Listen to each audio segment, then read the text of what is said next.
मोजताना मुद्दे सांगणार.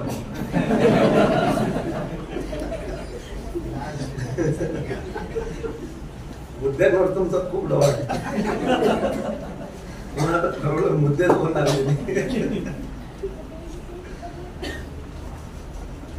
काही जण असे म्हणतात 3 मुद्दे असले तर 3 स्टार स्पीकर. काही जण म्हणतात 4 मुद्दे असले तर 4 स्टार. काही जण म्हणतात 5 मुद्दे तर 5 स्टार. रिव्हलचे 7 मुद्दे होते, रिव्हल 7 स्टार. आणि किती होते? नाही 7 नव्हते माझे, 5 6. माझा 1 स्टार कमी. आता मोजू नका, नाही तर मी 14 मध्ये. ठीक आहे, पुन्हा एकदा आम्ही आमच्या विषयाला पुढे घेऊन जाऊया. प्रभूचे दास ज्यावेळेस आमच्यामध्ये उपस्थित असतात आम्हाला अधिक उत्तेजन प्राप्त होतं. लोकेश अंकल आले, त्यांना पाहून एक वेगळीच एनर्जी येते. खरोखर आहे,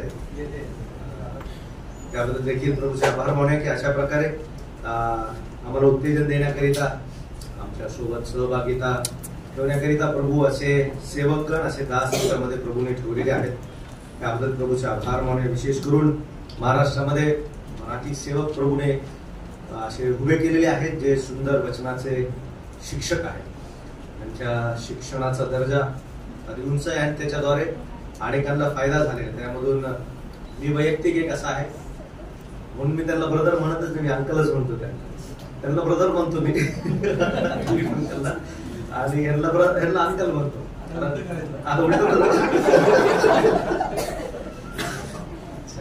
आणि 7 वर्ष त्यांच्या वचनाचा भरपूर आनंद घेतलेला आहे. आणि प्रभूमध्ये ज्यावेळेस सेवेमध्ये मी पाऊल ठेवलं, 2020 साली प्रभू बोलला. म्हणून ज्यावेळेस सगळ्यात पहिले प्रभूचे दास औरंगाबाद या ठिकाणी आले होते, माझ्या लग्नाचं अँकरिंग पार्ट त्यांच्याकडेच दिलं होतं.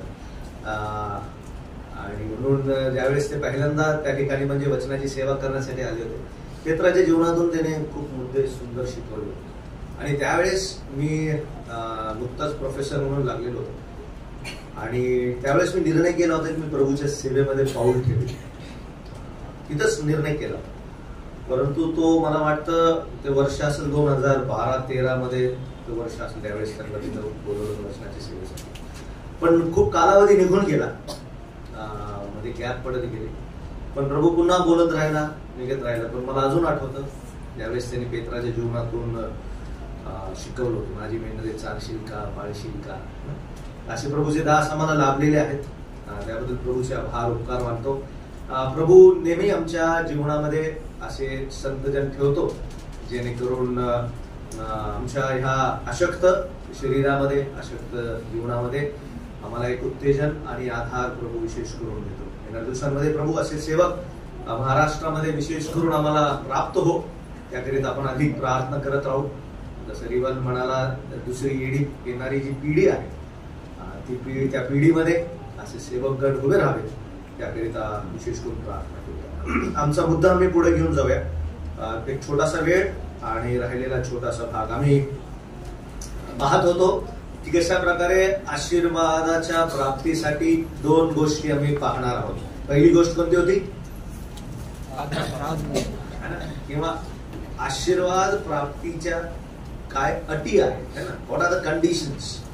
आम्ही अटी पाहिल्या. त्या अटीमध्ये आम्ही 6 मुद्दे पाहिले की कशा प्रकारे दैवी आशीर्वाद, परमेश्वराचा आशीर्वाद आमच्या कुटुंबापर्यंत येतो है ना. पहिला भाग आम्ही पाहिला, अटी त्याच्या काय आहेत आशीर्वादाच्या. दुसरा भाग जो थोडा वेळ आहे तो आम्ही पाहूया की जर परमेश्वर आमच्या कुटुंबाला, आमच्या जीवनाला, आमच्या सेवेला जर आशीर्वादित करतो तर मग त्या आशीर्वादाप्रत माझं उत्तरदायित्व काय आहे. What are my responsibilities towards the blessings which the Lord always he bestows on us. आणि म्हणून त्याकरिता आम्ही लुकाचं शुभवर्तमान याचा अध्याय 1 आणि त्याच्या 23 वचनाला उचललेलं होतं. त्या ठिकाणी त्याच्यावर मनन करत होतो. आम्ही हे देखील पाहत आहोत की कशा प्रकारे लुकाचं शुभवर्तमान, ज्यावेळेस आम्ही त्याचा प्रत्येक अध्याय वाचतो त्या प्रत्येक अध्यायामध्ये घर हा शब्द आम्हाला आढळतो. कशा प्रकारे पवित्र आत्मा लुकाच्या वैद्यकीय दृष्टिकोनाचा उपयोग करून आमच्या समोर वेगवेगळ्या घराची व्यवस्था ठेवत आहे आणि कशा प्रकारे हे घर आत्मिक रित्या, मग ते सकारात्मक असू द्या किंवा नकारात्मक असू द्या, ज्या ज्या कुटुंबाला प्रभूने समोर ठेवलेलं आहे, माझं कुटुंब, माझ्या घरची व्यवस्था, ह्याच्यासोबत त्याची तुलना करून प्रभूसाठी कशा प्रकारे मी आशीर्वादित होईल, है ना, ते मुद्दे आम्ही पाहत आहोत. म्हणून पुन्हा एकदा एक छोटस रिव्हिजन करून आम्ही पुढे जाऊया. आम्ही 6 गोष्टी पाहिल्या. आशीर्वाद प्राप्तीच्या अटी काय आहेत. सगळ्यात पहिले आम्ही पाहिलं की आशीर्वाद काय करतात, कोणाची, आशीर्वाद आज्ञा पालनाची काय करतात, वाट पाहतात, है ना. आणि आम्ही बघितल्या आज्ञापालन कसं असावं. आज्ञापालन शास्त्रावर आधारित असणं गरजेचं आहे. आज्ञापालन सोबत पती पत्नी, है ना, ह्या दोघांनी सोबत करणं अगत्याचं आहे.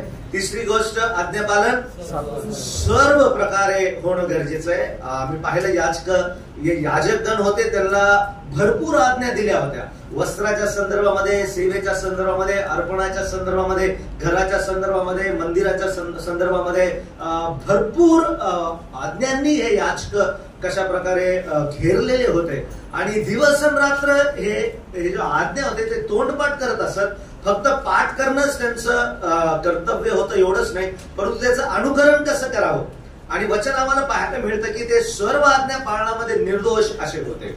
आणि आम्ही चौथी गोष्ट पाहिली की आज्ञा पालनामध्ये ते कसे आहेत, सातत्य आहे, है ना. म्हणजे वृद्ध देखील झालेले असताना देखील त्यांच्या जीवनातून आज्ञाचं पालन आम्हाला पाहावयास मिळतात. मग पहिला मुद्दा मी पाहिला, आशीर्वाद आज्ञा पालनाची काय पाहते, वाट पाहते. स्तोत्र 119 आम्हाला असं शिकविते की परमेश्वरा, तुझ्या आज्ञेचं पालन करण्याकरिता मी त्वरा केली, मी विलंब लावला नाही. प्रभू त्याचीच अपेक्षा आमच्या जीवनातून करतो. आम्ही दुसरा मुद्दा बघितला, आशीर्वाद आज्ञाधारकांना काय करतं, शोधून काढतं किंवा निवडतं, बरोबर.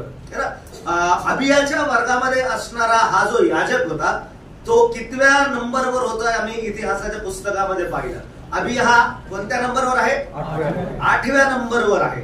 कितव्या हजार नंबर आहे, 8000 नंबर आहे की नाही. आणि त्यामधून ह्याच्या नावाची चिठ्ठी, ह्याचा वर्ग निघाला. म्हणजे परमेश्वर 450 वर्ष जो थांबलेला आहे तो अजून जखऱ्यासाठी काय करत आहे, थांबत आहे. की जखऱ्या कधी आतमध्ये येणार, जखऱ्याची वेळ कधी येणार, जखरा कधी नंबर लावतो जखऱ्याचा. परमेश्वर पण त्याची काय पाहत होता, वाट पाहत होता. तर अशा प्रकारे मी दुसरा मुद्दा देखील पाहिला, आशीर्वाद आज्ञाधारकांना निवडून काढते. मग तो कदाचित मेंढवड्यात असेल, है की नाही, कदाचित तो कैदेमध्ये असेल जसा योसेफ होता, कुठेही असू द्या. ज्यावेळेस आम्ही आज्ञापालन करण्यामध्ये चोख असतो किंवा परिपूर्ण असतो, निर्दोष असतो, त्यावेळेस आम्ही ज्या स्थितीमध्ये असलो त्या स्थितीमध्ये परमेश्वर आमची निवड करतो त्याची सेवा पूर्ण करण्याकरिता. आम्ही तिसरा मुद्दा बघितला, आशीर्वाद सर्व बंधने पार करून त्या व्यक्तीपर्यंत पोहोचतात. काय बंधने होते, 3 बंधने होते. कोणती, वयोवृद्ध होते, वांसपणा होता त्यांना, व्यक्तीचे बंधन होते, अनेक बंधने होते. आम्ही बघितलं कशा प्रकारे हाताळणारे आई वडील कसे आहेत, अशक्त आहेत. पोटामधला बाळ कसा आहे, उड्या मारणार आहे की नाही. कशा प्रकारे प्रभू आम्हाला असा आशीर्वाद देतो की ना, जे आम्हाला धरता पकडता सुद्धा येत नाही, एवढा आशीर्वाद देणारा आमचा एकच आहे, आमचा परमेश्वर आहे. आम्ही तिसरा मुद्दा बघितला, आशीर्वाद कशा प्रकारे दैवी स्थानी किंवा ज्या ठिकाणी आम्ही सेवा करतो त्या ठिकाणी परमेश्वर आशीर्वाद देतो. हा कुठे गेला होता, हा मंदिरामध्ये गेला. हा धूपवेदीच्या समोर आहे, जी धूपवेदी संतांच्या प्रार्थनेचं काय आहे, चित्र आहे. आता ह्याला माहित नाही माझी वेळ कधी येणार आहे, शेवटली वेळ आहे, शेवटली संधी आहे. धूपवेदीच्या समोर मी उभा आहे, मला माहित नाही मला आता पुढच्या वेळेस संधी भेटती का नाही भेटत. कदाचित शेवटली विनंती, शेवटला चान्स, प्रभूकडे पुन्हा प्रार्थना करत असेल आणि तिथं असं सांगितलेले, जखऱ्या तुझी विनंती ऐकण्यात आली आहे. किती अद्भुत असा देव आहे प्रियांनो. आम्ही बघितला आशीर्वाद दैवी स्थानी किंवा ज्या ठिकाणी आम्ही सेवा करतो प्रियांनो, त्या ठिकाणी आम्हाला नक्कीच आशीर्वाद देव देतो. तो ठिकाण देव कधी आम्हाला बगैर आशीर्वाद देता कधी सोडणारच नाही. आम्हाला असं वाटतं आम्ही त्या ठिकाणी सेवा करून आलो, प्रभू काय भेटलं नाही. प्रभू नक्कीच देणार आशीर्वाद त्या ठिकाणी, भरपूर आशीर्वाद देणार. ते आम्हाला समजणार देखील नाही की प्रभू तू आम्हाला त्या ठिकाणी त्या सेवेमध्ये काय दिला, आशीर्वाद दिला. आम्ही चौथी गोष्ट पाहिली, आशीर्वाद आनंद देणारे असतात. कशा प्रकारे जो मुलगा ह्यांना होणार होता, जो पुत्र ह्यांना होणार होता, तिथे असंच सांगितलं 14व्या वचनामध्ये किंवा 13व्या वचनामध्ये, त्याच्यामुळे तुला काय होईल, मोठा आनंद होईल. त्याच्यामुळे लोकांना काय होईल, मोठा आनंद होईल. अशा प्रकारे आशीर्वाद काय घेऊन येणारे असतात, आनंद घेऊन येणारे असतात. आम्ही पुढची गोष्ट पाहिली, आशीर्वाद दैवी उद्देश काय करतात, पूर्ण करतात, है ना. आम्ही उदाहरण देखील पाहिले की कशा प्रकारे समजावं की हा आशीर्वाद देवापासून आहे की मनुष्यापासून आहे. ज्यावेळेस देवापासून असलेला आशीर्वाद देवाच्या कार्यासाठी त्याचा उपयोग होतो, समजायचो तो 100% कोणापासून आहे, तो देवापासून आहे, तो दैवी आशीर्वाद आहे. आम्ही दैवी आशीर्वाद म्हणून अनेक वेळेस देवाने दिलेल्या गोष्टी आम्ही जगाच्या कारणासाठी उपयोगात आणतो. आम्ही हे पण पाहिलं, जगापासून मिळणारा आशीर्वाद जगाच्या सेवेसाठी खर्च होतो. आम्ही गाड्या घेतो सुवार्थेसाठी, है ना, पण नंतर गाड्या खराब झाल्यावर नको नको, है ना. आता आम्ही आमच्या स्वतःच्या जीवनासाठी, मग समजायचं की हा दैवी आशीर्वाद नाही, हा जगाचा आशीर्वाद आहे. या सगळ्या गोष्टीमधून आम्ही शिकलो, या आशीर्वादाच्या अटी आहेत जे प्रभू आमच्या जीवनामध्ये द्यायला तयार आहेत. या आशीर्वादांना धरणं, सांभाळणं हे खूप मोठं कर्तव्य आहे. Don't let this blessing go out of your hands. हे जातील निघून, खरं सांगतो, है ना. आशीर्वादाला निसटून जाऊ देऊ नका, आशीर्वादाला धरून ठेवा. कारण दैवी आशीर्वाद देव असाच देत नाही, त्याच्या मागे देवाचे खूप प्रयत्न आहेत, त्याच्या मागे देवाचे खूप मोठे उद्देश आहेत, त्याच्या मागे देवाचा खूप मोठे संकल्पना आहे आमच्यासाठी. म्हणून त्याला धरून ठेवा, त्याला आपल्या हातातून निसटून जाऊ देऊ नका. अनेक पवित्र शास्त्रामध्ये उदाहरणं आम्हाला पाहायला मिळतात, असे प्रियजन त्याला परमेश्वराने आशीर्वाद दिला, परंतु ते आशीर्वाद काय करू शकले नाही, धरून राहिले. आदाम आणि हवा सगळ्यात अगोदर आम्हाला किती अद्भुत आशीर्वादाने ह्यांना भरलेलं होतं, त्या आशीर्वादाला काय राहिले नाही, धरून राहिले नाही. अनेक आम्हाला उदाहरणं पवित्र शास्त्रामध्ये पाहायला भेटतात.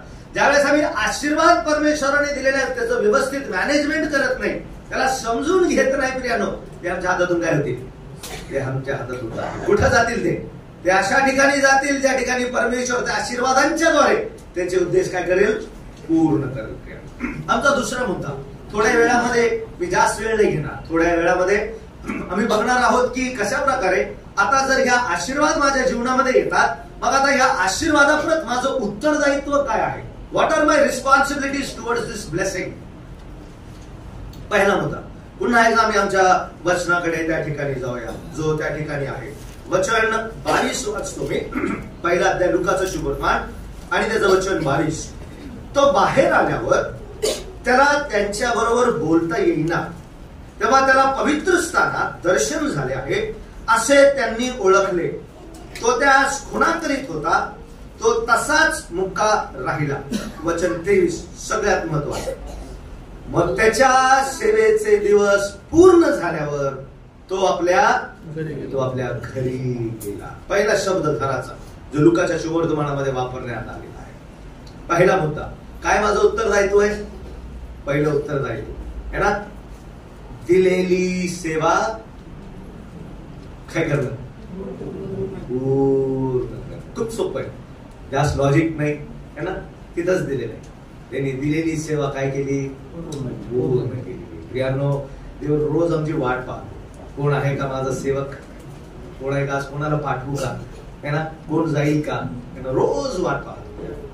किंबहुना प्रभू आमच्या जीवनामध्ये बोनस आशीर्वाद देतो, जेणेकरून हा जागृत होईल की बाबा तुला आशीर्वाद देणाऱ्यांकडे बघ तू आणि तुझी सेवा काय कर, तुझी सेवा पूर्ण कर.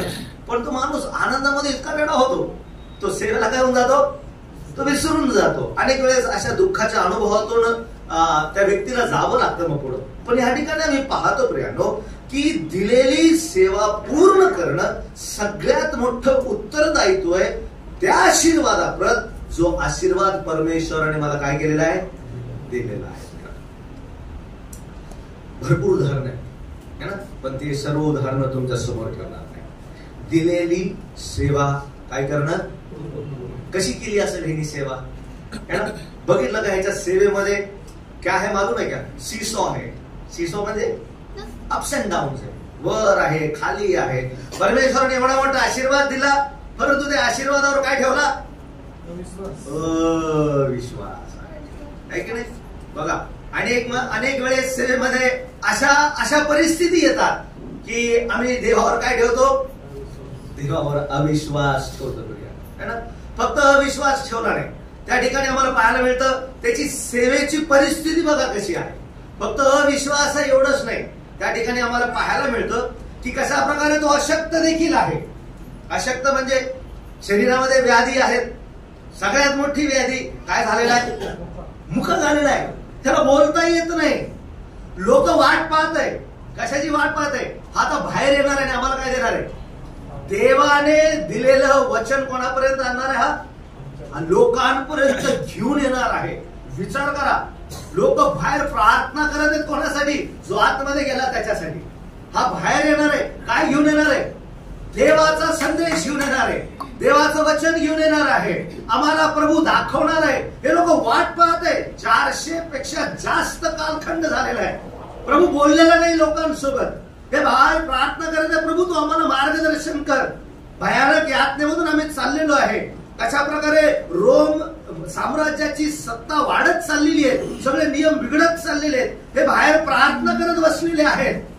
बाहेर आला, परंतु एकही शब्द बोलला नाही. बघा काय परिस्थिती प्रिया. परंतु प्रभू आम्हाला शिकवतो त्याच्या जीवनातून. या परिस्थिती आमच्या जीवनात पण येतील.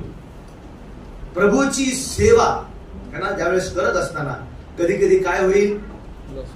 अविश्वास येईल. खरंच होतो. फक्त अविश्वास नाही है ना, अनेक वेळेस अशक्तपणा देखील आमच्या जीवनामध्ये येतात. त्यावेळेस आम्हाला असं वाटतं की प्रभू आता तुझी सेवा माझ्या जीवनातून काय व्हायला लागली? दूर व्हायला लागली.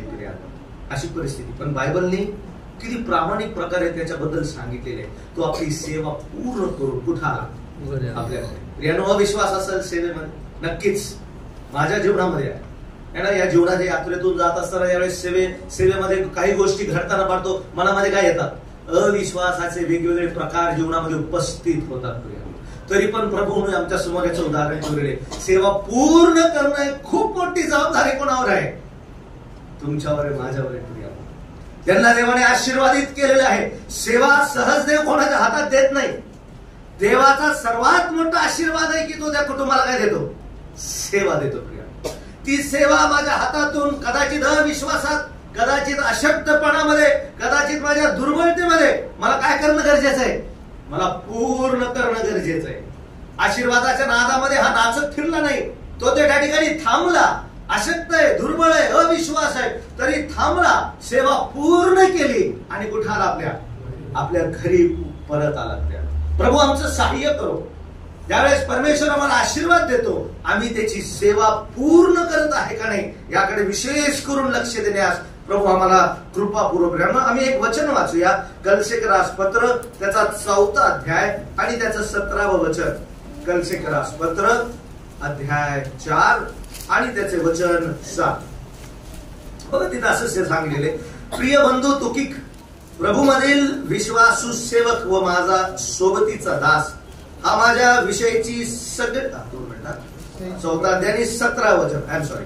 अर्खिप्पाला सांगा की जी सेवा तुला प्रभूमध्ये मिळाली आहे ती पूर्ण करण्याकडे काय दे? ती लक्ष दे. है ना. प्रभू प्रत्येकाला ह्या ठिकाणी बसलेला हा बोध करत आहे. प्रभू तू भरपूर आशीर्वाद दिले, भौतिक, आत्मिक, आमचं घर संपन्न केलं तुझ्या आशीर्वादाने. प्रभू आता काय? प्रभू म्हणत आहे जी सेवा सोपवलेली आहे त्या सेवेकडे काय कर? शैतान खूप धूर्त आहे. तो काय करतो माहितीये का?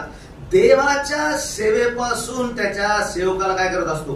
दूर घेऊन जात असतो. आणि वेगळेच भलतेच काहीतरी मनामध्ये काय करतो? मार्गामध्ये वेगळेच काहीतरी गोष्टी आणत असतो. आणि बायबलमध्ये ह्या गोष्टी घडलेल्या आहेत. तो अशा गोष्टी गुंतवून टाकतो त्या गोष्टीमध्ये की त्या व्यक्तीच्या जीवनातून त्याला माहिती आहे जर हा सेवेमध्ये घुसला, हा देवासाठी काय होईल? हा खूप उपयोगी होईल. 11 लोकांनी जगाची काय केली? उलट पालत. एक प्रभू मधला सेवक जर उभा राहिला, सैतानाला माहित आहे हा काय करणार आहे? एरियाची, जगाची काय करेल? हा उलटा पालत करेल. म्हणून तो काय करतो? त्या सेवकाला वेगळ्याच गोष्टीमध्ये काय करत असतो? गुंतवून ठेवत असतो. म्हणून प्रभू म्हणत आहे या ठिकाणी आर्खिपाला पाऊल म्हणत आहे की तुझ्यावर जी सेवा सोपवून दिलेली आहे तिच्याकडे काय कर, तिच्याकडे लक्ष दे. तुम्हाला मला पण एक सेवा सोपवलेली प्रिया, तुम्हाला मला प्रभूने आशीर्वाद दिलेला आहे.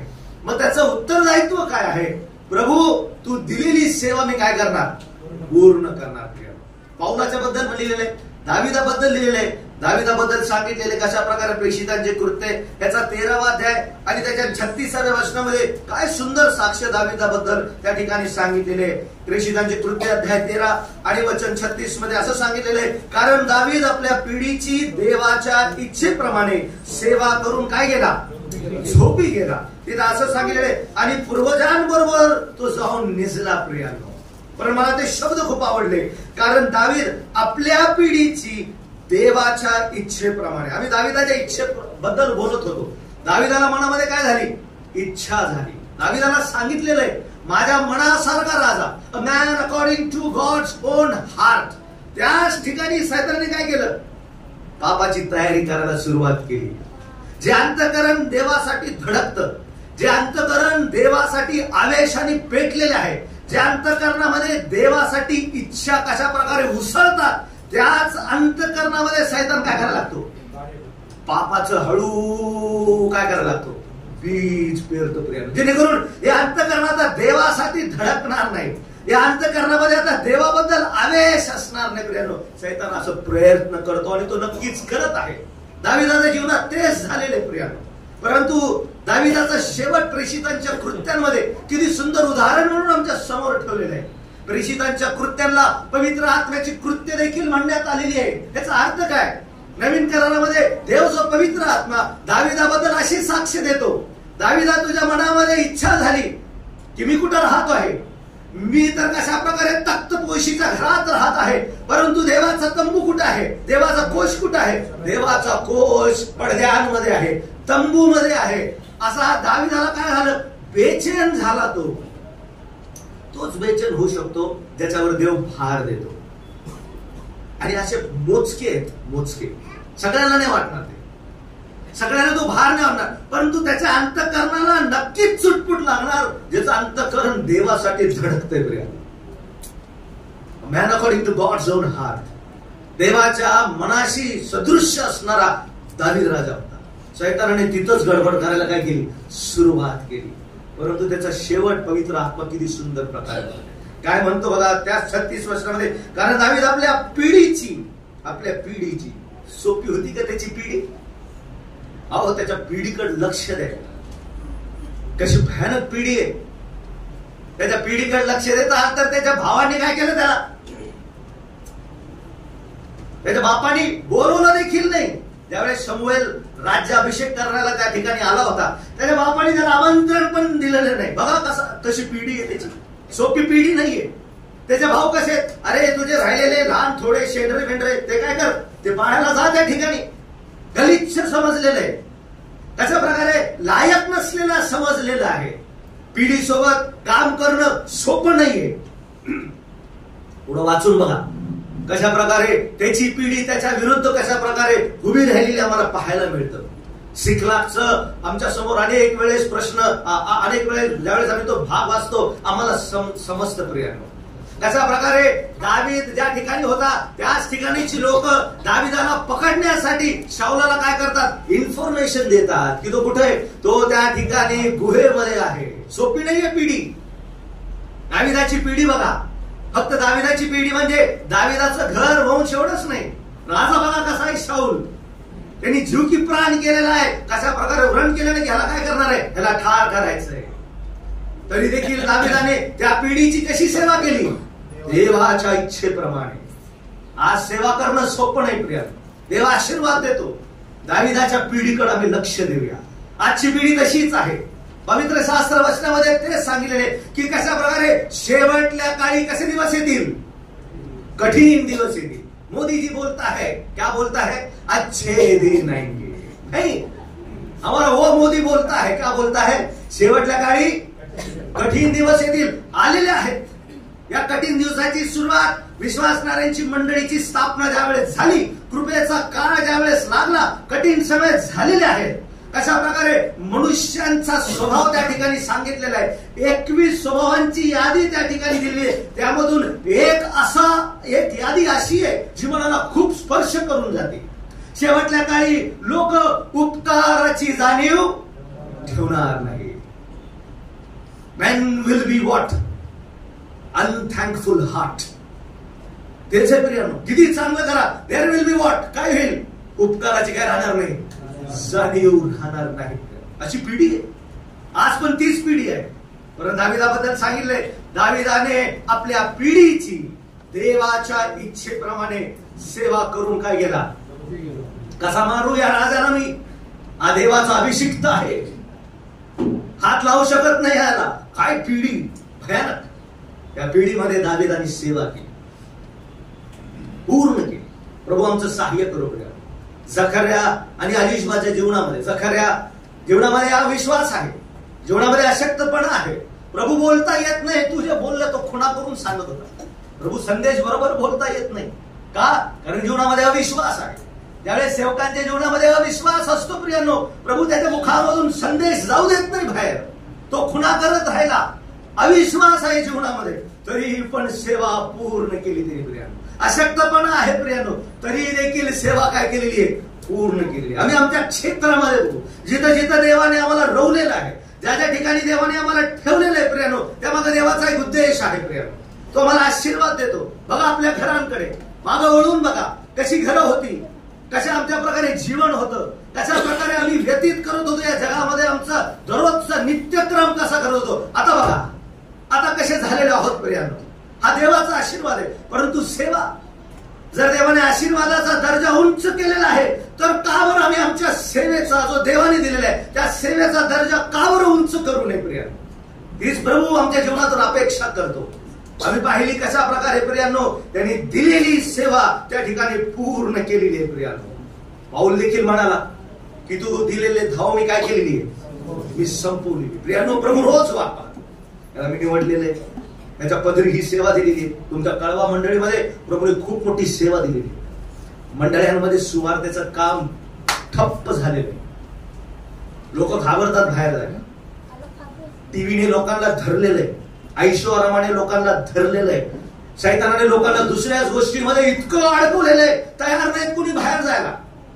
प्रभू म्हणतो वचनांमध्ये, काय म्हणतो यशायाच्या पुस्तकामध्ये, वेशी काय झालेल्या आहेत? वेशी उघडलेल्या आहेत, द्वार कशा प्रकारे उंच झालेले आहेत, पण लोक जायला तयार नाही.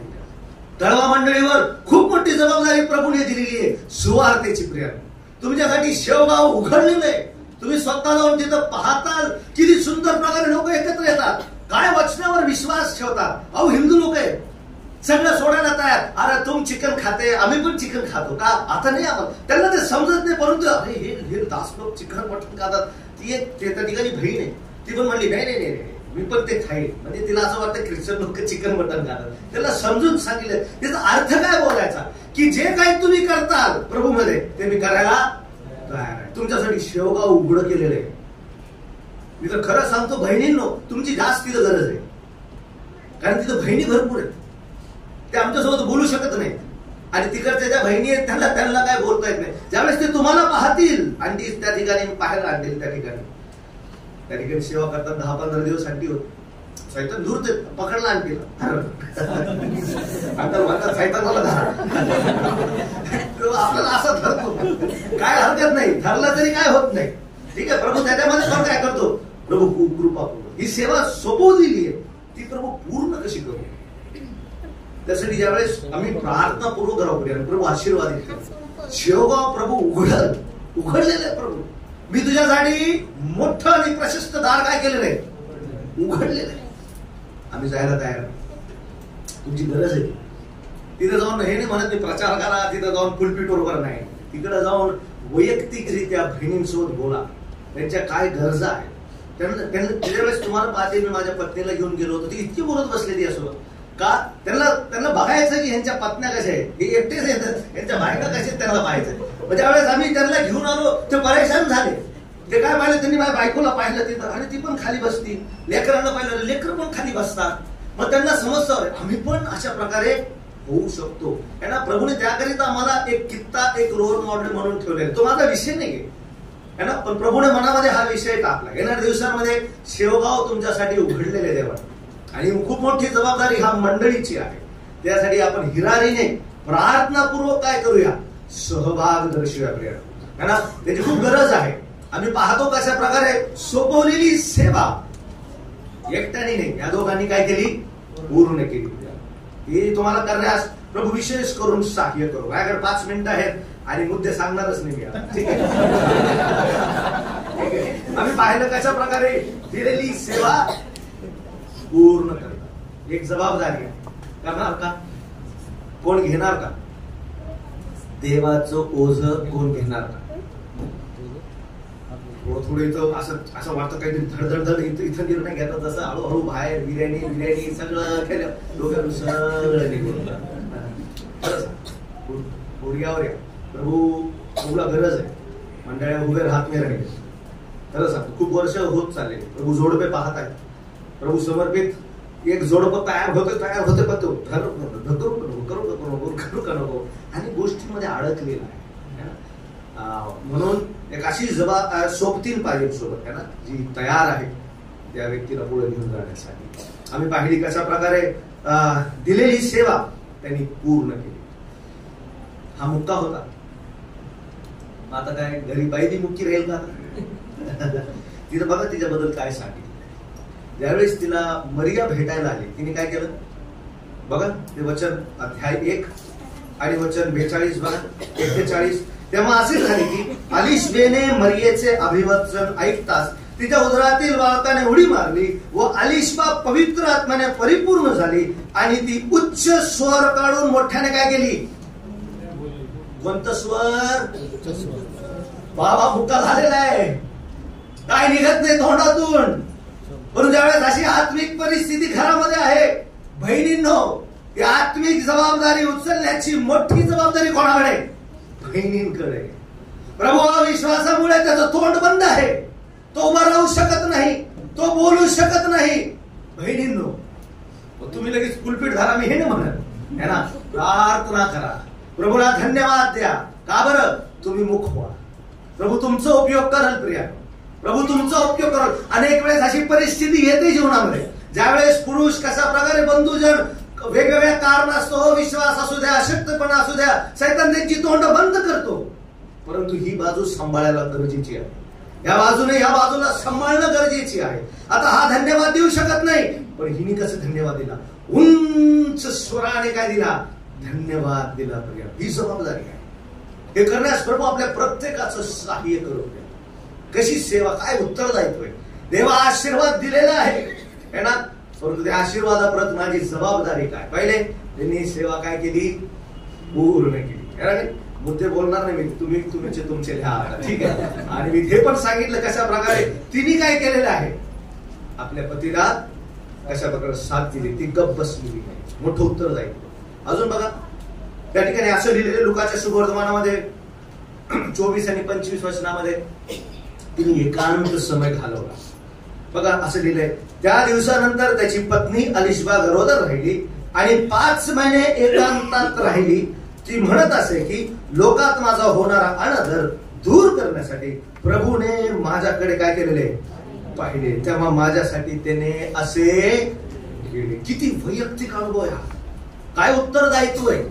प्रभू ज्यावेळेस तो आशीर्वाद देतो त्यावेळेस हा घुमो बँड बजाते सब लोगों को दिखाओ, मला देवाने काय केलंय, आशीर्वादित केले. नाही, ती 5 महिन्याची Spain a long time with the Lord, एकांत समय प्रभू बद्दल घालवलेला आहे. ती प्रभू सोबत बोलत आहे. त्याचीच आज गरज आहे. ज्यावेळेस प्रभू आम्हाला आशीर्वाद देतो प्रियानो, ते आशीर्वाद लोकांच्या समोर दाखवण्याची गरज नाही. आशीर्वाद स्वतः दिसतात. काय गरज आहे, कर्तव्य काय आहे, प्रभू सोबत एकटा वेळ घालवावा. कसा वेळ घालवला बघा, तिथं सांगितलेले, त्या दिवसानंतर त्याची पत्नी अलिशबा गरोदर राहिली आणि 5 महिने एकांतात राहिली. किती महिने, सगळ्यात डिफिकल्ट टाइम सिस्टरसाठी कोणता, एकांतवास. चॅलेंज आहे तुम्हाला, नाही राहू शकत. कोणाला बोलू, कधी ही येते, कधी ती जाते, कधी त्याच्याशिवाय बोलणारच नाही, काय की नाही. पण हिच्या जीवनामध्ये तुम्ही एकांत समय शोधून काढला. प्रभू कोणासोबत बोलणार नाही, कारण तुझा आशीर्वाद महत्वाचा आहे. तू खूप मोठा आशीर्वाद दिलेला आहे प्रभू. त्या आशीर्वादाला कशा प्रकारे जीवनामध्ये समोर आणायचं, त्या आशीर्वादाला कशा प्रकारे हाताळायचं प्रभू, त्या आशीर्वादासाठी काय मी व्यवस्था करू, त्याकरिता तिने काय केला, 5 महिने एकांतात घालवला. तेच आम्हाला करायचं. ते उत्तरदायित्व ज्यावेळेस प्रभू आशीर्वाद देतो, आम्ही प्रभू सोबत एकांत समय घालवण्यास तयार असलो पाहिजे. मला माहित नाही तो एकांत समय कधी, सकाळ आहे का, दुपार आहे का, संध्याकाळ आहे का प्रियानो, परंतु घालवणं अत्यंत महत्वाचं आहे. हे आपला एकटा वेळ घ्या. ज्यावेळेस कोणीच कदाचित घरामध्ये नसेल, मी तुम्हाला सांगत आहे, त्यावेळेस तो एकटा वेळ प्रभूसाठी, आपल्या कुटुंबासाठी, आपल्या पतीसाठी, आपल्या लेकरांसाठी, आपल्या सेवेसाठी, आपल्या मंडळीसाठी. हन्नेने काय केलं, अहो ती रडून ओक्सा भोक्सी रडली. कोणाकडे, त्या देवासाठी. वचनाचं सांगतं, तिने देवाजवळ आपलं मन काय केलं, मोकळं केलं. एली ऐकू शकत नाही, अफनी फिनास ऐकू शकत नाही. देवा तिने आपलं मन देवासमोर काय केलं, मोकळं केलं. खूप मोठं उत्तरदायित्व आहे. आम्ही बघितलं कशा प्रकारे ज्याच्या जीवनामध्ये प्रभू आशीर्वाद देतो, ते सेवा काय करतात, ते सेवा पूर्ण करतात. सेवेला अर्धवट सोडू नका, कारण शेवटी कोणाकडे जायचंय, प्रभूकडे जायचंय. काय तोंड घेऊन जाऊ आम्ही प्रिया, काय पवित्र आत्म्याने ह्याच्याबद्दल साक्षी दिली दावीदाबद्दल, आज तुमच्याबद्दल माझ्याबद्दल काय. एकच तो मुकुट प्रभू. काय तो क्षण असणार आहे ज्यावेळेस आम्ही ख्रिस्ताच्या डोळ्यात डोळा है ना, देवाला सन्मुख पाहणार आहोत. एकेकाला जाब विचारलं जाणार आहे. काय काय तोंडामध्ये काय शब्द असते, प्रभू एकच असं क्षमा कर प्रभू. काय गाण्यांनी भरलं होतं प्रभू, काय गाणे, म्युझिक आणि हे आणि ते वचन सगळं देत होतं ना प्रभू. मग कुठं बसलास, कुठं राहिलास. शैतान अनेक वेळेस आम्हाला वेगवेगळ्या गोष्टींमध्ये अडकवतो. ती गोष्ट आम्हाला सेवेपेक्षा खूप मोठी, प्रतिष्ठित, मोठी वाटू लागते. सेवा पूर्ण करूया. काय उत्तरदायित्व आहे. त्या दोघांनी धन्यवाद दिला. जखऱ्याचं स्तोत्र बघा, काय शब्द, ज्यावेळेस त्याची वाचा फुटली त्याने देवाला काय दिला, धन्यवाद. मी तर म्हणून प्रियानो, ज्यावेळेस प्रभूपासून आशीर्वाद प्राप्त होतो, देवाला फक्त काय द्या, धन्यवाद प्रभू, धन्यवाद, धन्यवाद द्या. खरोखर प्रभू देवाच्या मनाला आनंद देणारी ही गोष्ट आहे. प्रभू धन्यवाद प्रभू. प्रत्येक परिस्थितीमध्ये जखऱ्याचं स्तोत्र जाऊन वाचा. आणि एक शेवटची महत्वाची गोष्ट, ज्यावेळेस जीवनात आशीर्वाद आला त्यावेळेस ते आनंदाने वेळे झाले, ते दुसरी आज्ञा पालन करायला तयार झाले. याचं नाव काय ठेवा, योहान. काय नाव ठेवा, योहान नाव ठेवा. आता ती म्हणली नाही, बस झालं देवाचा आशीर्वाद आला, आता आपले मनसे आपण कारभार करी. नाही, ती म्हणली थांबा. जगाची रीती रिवाज, ओटी भरणं, हे भरणं, ते भरणं अजिबात नाही. काय की नाही. मग तिने काय, जे देवाने सांगितले त्याचं आम्ही काय करू, म्हणजे आशीर्वाद आल्यानंतर पण देवाची आज्ञा दुसऱ्यांदा पालन करण्यासाठी विसरले काय. ते तर रेडी होता. अनदर काय म्हणतात, अनदर स्टेप, दुसऱ्या स्टेप साठी दुसरा आशीर्वाद. ह्याचं नाव काय ठेवायचं, याचं नाव योहान ठेवायचं. आणि इतका सुंदर प्रभूने त्याला आशीर्वाद दिला. एकच मुद्दा या सत्रात, आम्ही सेवा पूर्ण करणारे लोक पाहिजे. देव आमच्याकडे त्याची अपेक्षा करत आहे. मी तुमच्या समोर बोलत आहे, उद्या माझ्या जीवनामध्ये अनेक अशा परिस्थिती येतील ज्यावेळेस मला असं वाटेल की सेवा अपूर्ण करून काय करू. म्हणून तू सांगितलं, देमासाला अहिक सुख प्रिय असल्यामुळे तुम्हाला सोडून निघून गेला. हे अहिक सुख खूप भयानक आहे. माझ्यासमोर रिबकेचं आठवण मला होती. त्यावेळेस रिबकेने त्या उंटांना काय पाजलं, तिच्याकडे ती सेवा दिली होती. किती उंट होते, 10 उंट. 10 उंटांना खाली चढून उतरून काय पाजलं, पाणी पाजलं. पूर्ण केली सेवा ती. छोटी काय ना, सेवा काय केली, प्रामाणिकपणे. कष्ट आहे त्याच्यामध्ये, परिश्रम आहे. खाली गेली वरती आली, खाली गेली वरती आली, खाली गेली वरती. उंट काय थोडं पाणी पितात का, अहो त्यांची कॅपॅसिटी बघा, कॅपॅसिटी बघा. पण हिची कॅपॅसिटी बघा, हिची सेवा करण्याची कॅपॅसिटी कशी आहे, त्या कॅपॅसिटी पेक्षा कशी आहे, किती मोठी आहे, किती मोठी आहे. महिला काय आशीर्वाद दिला देवाने. त्याच उंटांवर बसून कुठे गेली, त्याला भेटायला गेली. त्याच उंटांवर, त्याच उंटांवर. ज्या उंटांसाठी तिने पाणी काढलं तेच उंट तिला घेऊन कुठे गेले. बघा देव किती प्रामाणिक आहे. आम्ही ज्याच्यासाठी सेवा करतो ना, ते कधी सोडत नाही. ते 10 उंट तिला घेऊन गेले. प्रभू इतका प्रामाणिक आहे म्हणून दिलेली सेवा प्रार्थनापूर्वक पूर्ण करण्यास प्रभू आपल्या प्रत्येकाचं सांगितलं होतं. तिथं असं सांगितलेलं आहे, ती उंटावर बसून ज्या वेळेस गेली तिने आपली नजर काय केली वर करून. कोणाला पाहिलं? तिने इसाकाबद्दल पण सांगितलेलं आहे, ज्या जागेचं नाव सांगितलेलं आहे त्या ठिकाणी इसाकाने पण आपली दृष्टी काय केली. हा जो सेवक आहे यांनी पण आपली दृष्टी कोणाकडे होती? देवा जुळवून कोणाकडे पाहिलं? देवाकडे. आणि देव कसा आहे? देव प्रामाणिक आहे. जो सेवा पूर्ण करतो प्रभू त्याला प्रतिफळ दिल्याशिवाय राहणार. त्याच उंटावर बसून 10 उंटांवर बसून तिथं असं सांगितले, आणि ती उंटांवर बसली आणि ती उंटांवरून उतरली. वाचा तुम्ही 24व्या अध्यायामध्ये. आणि ती उंटांवर बसली आणि ती उंटांवरून खाली उतरली. त्या उंट ज्या उंटाला तिने हाताने काय पाजलं, जी काय सेवा तुम्ही करता प्रभूसाठी 100% प्रभू तिला कधीच व्यर्थ जाऊ देणार. प्रतिफळ हे उत्तरदायित्व आहे, हे पूर्ण करण्यास प्रभू आमच्या प्रत्येकाचं काय करो, सहाय्य करो.